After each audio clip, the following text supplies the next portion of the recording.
Hi, I'm John Flannery. I'm a Unison representative and also the staff side lead at Mersey and West Lancs Teaching Hospital.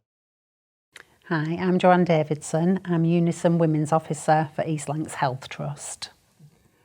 So when I first heard about the regional project to develop an alternative attendance policy, it struck a chord with me and I was keen to join the group and help shape something new. I've not actually been on the group, but I'm keen to speak about how good I think the policy is and why I think it's essential that we bring this in across all our trusts. So why is change needed?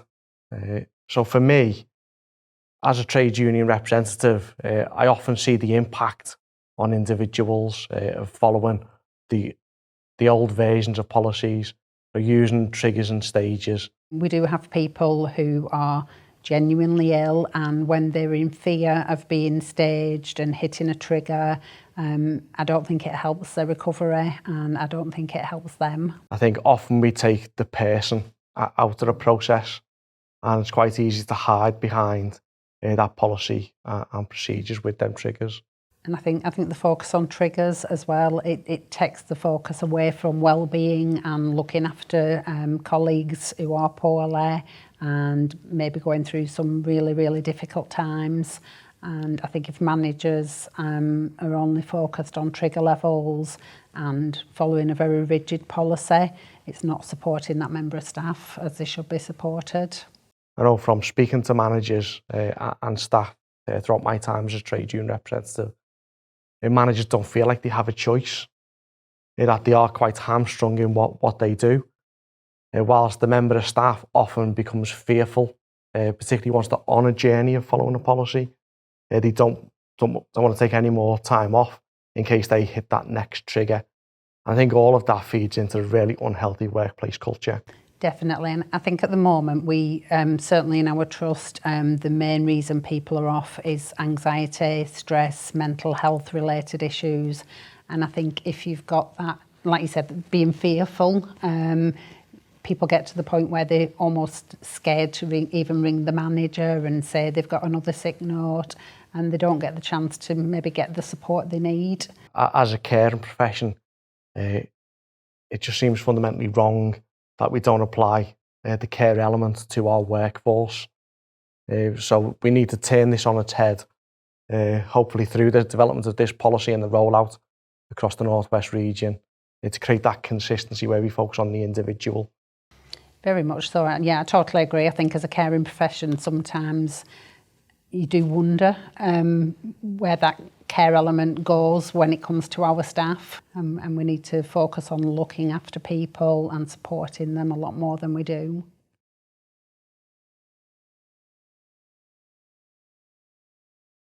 So when we actually look at what has been the historical journey for our policies in terms of our learning across the North West, most organisations do have very similar policies where they use triggers and stages, all with varying degrees of what that looks like. Although the actual end product is the absence levels in most organisations are broadly similar. Equally, we've had a period throughout the COVID pandemic where the standard policies and procedures were all paused and people weren't escalated and weren't triggering policies. And even through that journey, the absence levels for non-COVID related absence didn't change. So the bottom line for me is it tells that the approach doesn't work that we've been using. Yeah, I'd fully agree. I think, we've seen absence levels increase, haven't we, if anything, over the last few years. So the policies that are in place obviously aren't working.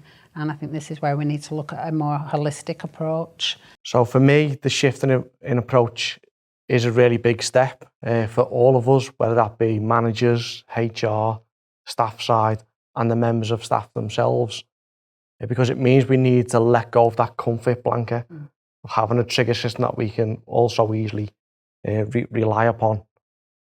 But we need to ask ourselves, what do we want from a policy?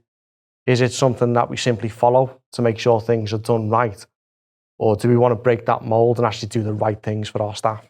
And so, I do think it'll be challenging, but hopefully it will be a good challenge in the long run, and it will enable people to remain in work, to be looked after, to look after patients.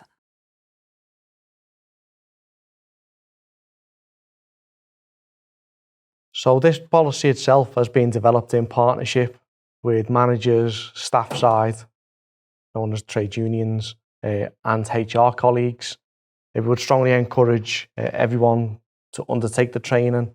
Our aim through the development of this is to actually roll it out across the North West region to embed that consistency.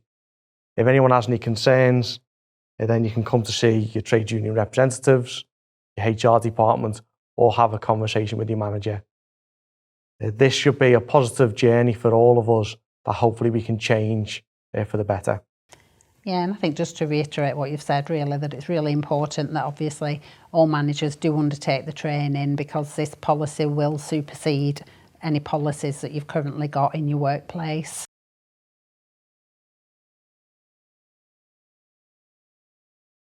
I think we do have to acknowledge that in the Northwest we do have quite high levels of deprivation in certain areas. We have high levels of poverty, alcohol and drug abuse, domestic abuse, and we have people who've got many social problems and social issues that we might not know about, that you might not know about as a manager, and that has to be taken into consideration in line with the new policy. I think it just demonstrates that the demographics of our workforce is quite diverse.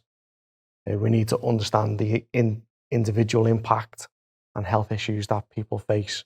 So it's not to say that people can't have absence from work.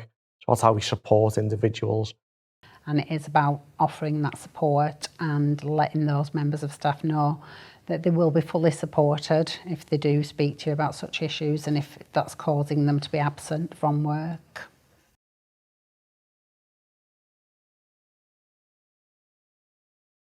One of the most important things we think you can do is to have a wellbeing conversation with your staff. And that doesn't even necessarily mean if they've gone off work. If you notice somebody might be struggling, if the performance has dipped slightly, or a colleague might have raised a concern, it's really important to have a wellbeing conversation with that member of staff to gain the trust. They are the building blocks of understanding the workforce. If we can get to the root of the problems and support individuals, hopefully we can avoid the need for them to potentially take absence in the future. Yeah, definitely. And I think a supported, happy workforce, it's obviously better for them, for the colleagues, and ultimately for our patients as well. Often when staff are fearful of the processes, it could result in them coming into work when they're not well to be at work, which is what is known as presenteeism, and that in itself can generate its own problems. And that does happen, and that's going to affect performance, it's going to affect the levels of care. So through the wellbeing conversations, you could, as well as getting to know your staff in terms of absence, you may also find out other areas where they require support. So for example, any staff who have disabilities or long-term conditions may require adjustments. You may have those with child or adult dependents who may be better supported through alternative working arrangements or flexible working. And it's all of these things that if we can support the individuals to be in the workplace, in turn, we will naturally reduce absence from work.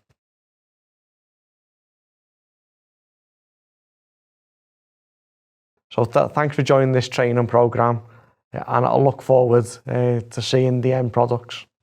Yeah, thank you.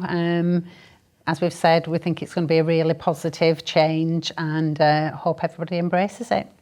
Together we can all make change. Yes, definitely.